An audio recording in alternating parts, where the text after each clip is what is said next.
Hi, I wanted to talk to you about the Siem and Soar and what we're thinking for our 404 Academy. Because we've expanded to two campuses, we've got one in Green Bay and one in Appleton, we need to make sure that we have our risk analyzed. And we needed to do some research on what was the best product that we could use to do this. So we knew that we were facing some real threats when it came to student data being exposed, all the PII. With FERPA, that's a pretty distinct something we really have to watch. We've got ransomware attacks, we've got phishing, we've got insider threats. It's really detrimental to a school district if we don't have the right um, product in place to help protect us from all of these things. You can see with this visual, it's expensive. It gets really expensive. And we need to make sure you have to protect on so many different ends when you have a school because the threat actors are trying to get in so many different ways.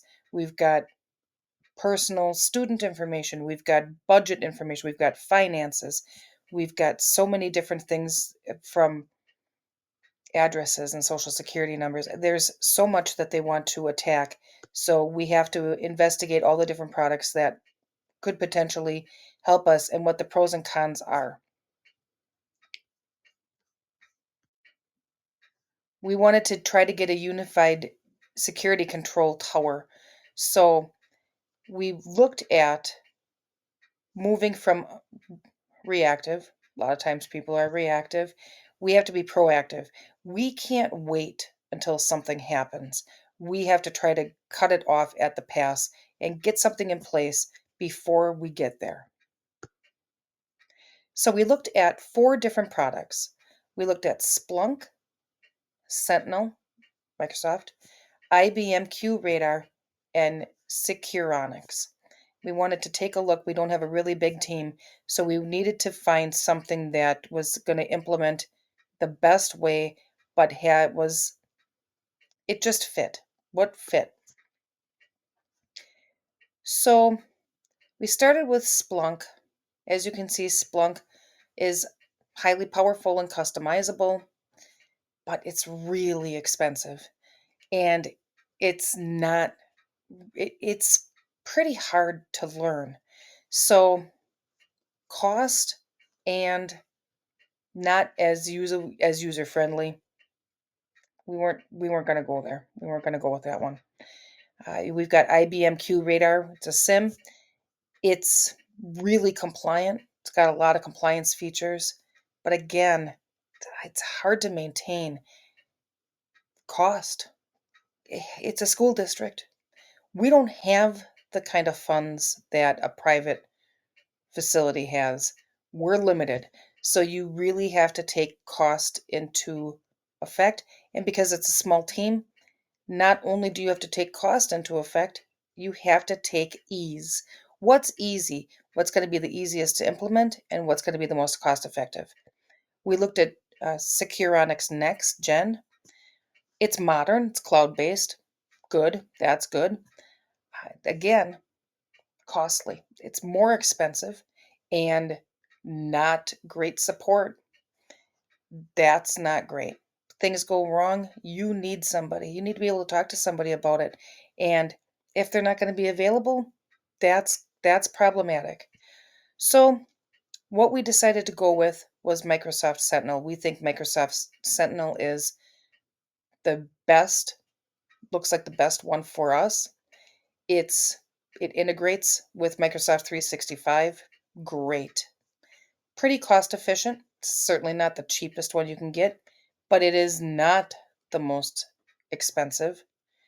Really good automation.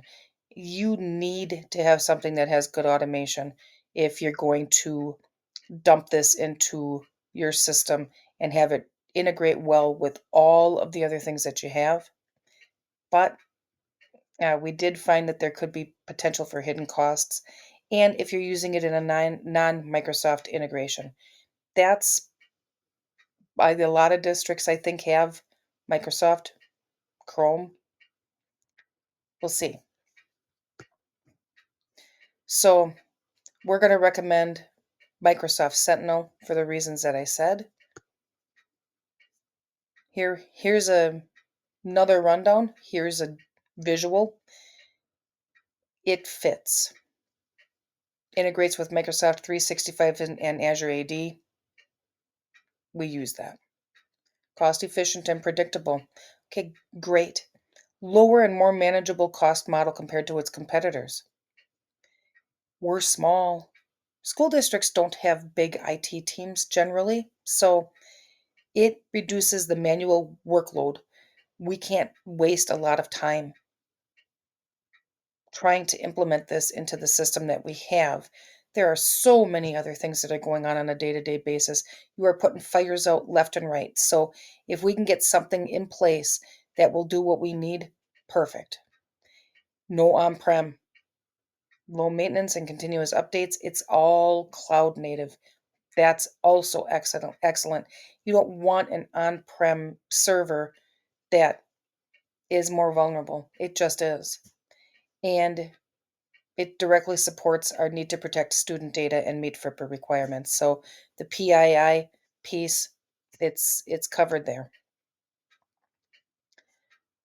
It's more than just a security tool. It provides critical data and automation needed to strengthen our core operational continuity and recovery plans. Incident response, it's going to happen. So this is a central engine that powers the entire response strategy from detection to reporting. Threat hits, it lets us know the threat hits, and it follows us through all of the pieces from start to finish and what we need to do. It's got a disaster recovery plan. It helps us with that. It's forensic logs. Logs are data that is compiled that's going to tell you exactly what happened step by step during an attack, phishing, smishing, vishing, whatever, and any of those things, a Trojan, ransomware, a worm, whatever. It's going to show you by log what happened and when.